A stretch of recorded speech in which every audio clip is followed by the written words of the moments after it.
मेरे पति के देहांत के बाद मैं अपने इकलौते बेटे के यहाँ रहती थी। मेरी बहू का एक अलग ही रूप मुझे देखने को मिला, साथ ही बेटे का भी। दोनों के मन में क्या है मैं अच्छे से जानती हूँ। वो चाहते हैं कि मैं वृद्धा आश्रम चली जाऊँ। उनके जाने के बाद मुझे यह सब देखना और सुनना पड़ेगा, इसका मुझे अंदाज़ा भी नहीं था।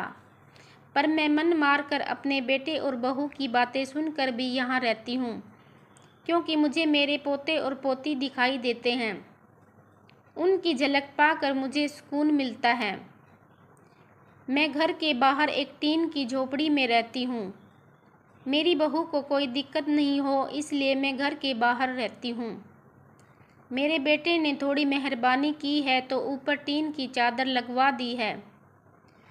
वो समय समय पर थोड़ा राशन दे देता है तो मैं अपना खाना बनाकर खा लेती हूँ। मैंने अपने बेटे को कह दिया है कि मेरी वजह से उन दोनों को कोई प्रॉब्लम नहीं होगी। बस मुझे यहीं रहने दे, इसी घर में मुझे मर जाने दे। मैं बस यही चाहती हूँ। मैं अपने आप को खुशकिस्मत समझती हूँ कि मेरे बेटे और बहू कम से कम मेरे लिए इतना तो कर रहे हैं।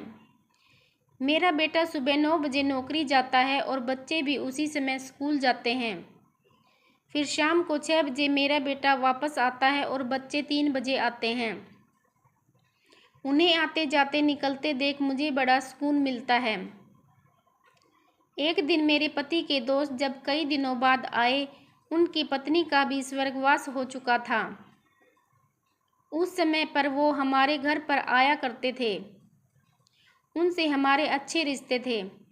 उनका घर हमारे घर से थोड़ी दूरी पर था। उनके पैरों में समस्या हो गई थी, ठीक से चल भी नहीं पाते थे। वो बड़े दिनों बाद मेरे यहाँ आए तो मुझे उन्हें देखकर अच्छा लगा। उनका हाल भी मेरी तरह ही था। बच्चे अब उनसे भी परेशान थे। वो आकर मेरे पास अपना दुखड़ा रोते थे और उन दिनों को याद करते थे। बुढ़ापा हम जैसों को बहुत रुलाता है। उनकी पत्नी का स्वर्गवास हो गया था और उन्हें चलने उठने में समस्या थी, इसलिए वो तो अपना खाना भी नहीं बना पाते थे। मेरे पास आए तो मैं समझ गई कि यह इतनी मुसीबत में चलकर पुराने दोस्तों के यहाँ चाय और खाने की चाह में ही जाते होंगे। उनकी भी अपनी मजबूरी थी। वो आए तो मैंने उनके लिए खाना बनाया और उन्हें खिलाया। वह मना कर रहे थे नहीं खाना, लेकिन मुझे पता था कि उनको भूख लगी है। बहू ने खाना नहीं दिया। मेरी बहू ने मुझे और उन्हें खाना खाते देख लिया। वो कुछ भी नहीं बोली। ऐसे ही वो यहाँ 2-3 बार आए। जब भी वो आते मैं उन्हें खाना खिलाती। फिर उनके जाने के बाद जब मेरा बेटा आया तो बहू कहती है कि तुम्हारी माँ कितनी बेशर्म है, पता नहीं किस किस को आजकल बुलाकर खाना खिला रही है। बड़ी मुश्किल से कमाया जाता है और यह लुटाने में लगी है। इनका राशन बंद करो, कुछ दिन भूखी रहेगी तो अक्ल ठिकाने आएगी। मैंने कहा कि मैं अपने हिस्से का उन्हें खिलाती हूँ, तुम्हारे पिता के पुराने मित्र हैं। फिर भी बहू का उल्टा सीधा बोलना शुरू रहा। घर के बाहर रहकर इसको आज़ादी मिल गई है, पता नहीं क्या क्या करती है। बेटा भी बोला कि कुछ दिन भूखा ही रहने दो इन्हें। मुझे मेरे बेटे ने घर के पीछे सीढ़ी के पास ले जाकर बिठा दिया।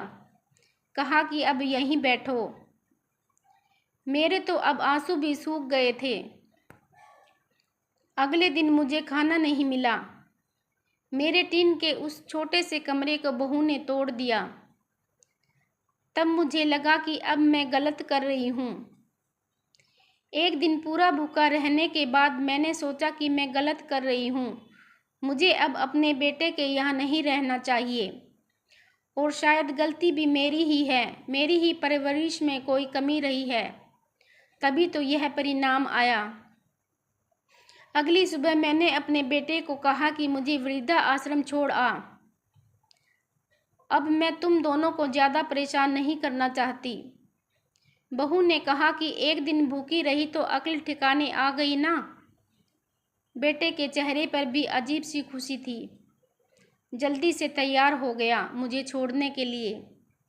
बहू कह रही थी कि आज की छुट्टी ले लो, यहीं आसपास मत छोड़ आना, कहीं 3 दिन में वापस आ जाए। मैंने अपनी बहू से कहा कि बेटी चिंता मत कर, मैं अब नहीं आऊँगी। मैंने अपने पोता पोती को गले लगाया। मुझे पता था कि अब मिलना नहीं हो पाएगा।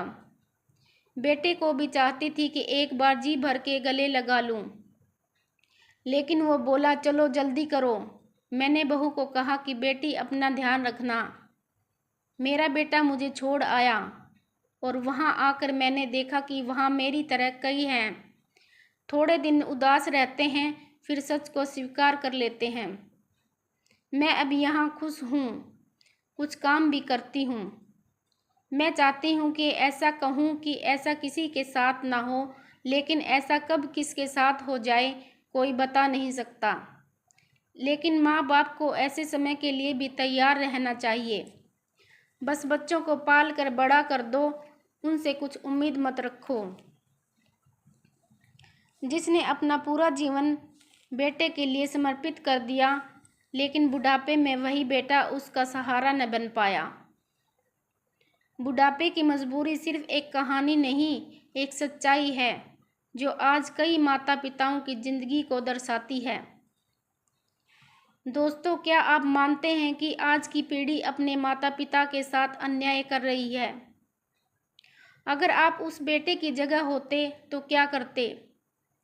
क्या माता पिता को अपने बच्चों से उम्मीद रखनी चाहिए बुढ़ापे में? दोस्तों, आपको कहानी का कौन सा भाग सबसे ज़्यादा भावुक लगा? अगर इस माँ की कहानी ने आपके दिल को छू लिया तो वीडियो को लाइक करें और कमेंट में लिखें, माँ के बिना दुनिया अधूरी है। और ऐसी और कहानियों के लिए चैनल सब्सक्राइब ज़रूर करें।